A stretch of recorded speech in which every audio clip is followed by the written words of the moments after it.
Leicester সিটির নতুন ডকুমেন্টারিতে উঠে এসেছে ফুটবলার হামজা চৌধুরীকে ঘিরে বাংলাদেশে ফুটবল উন্মাদনার এক নতুন গল্প, যার সঙ্গে জড়িয়ে আছে দেশের সবচেয়ে জনপ্রিয় মোবাইল ব্যাংকিং সেবা প্রতিষ্ঠান বিকাশও।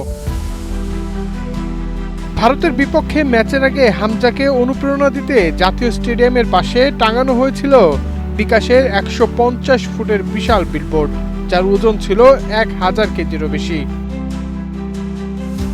বিকাশের বিলবোর্ডটিতে দেখা যায় বাংলাদেশের পতাকা উঁচিয়ে ধরে আছেন হামজা।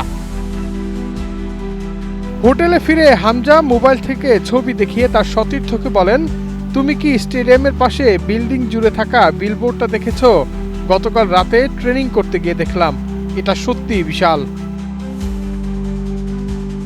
একজন ফুটবলারের প্রতি বাংলাদেশের ভালোবাসা আর প্রত্যাশা, এই একটি দৃশ্যই যেন তার সবচেয়ে বড় প্রমাণ। হুমায়ুন কবির মাসুদ, বাংলা নিউজ।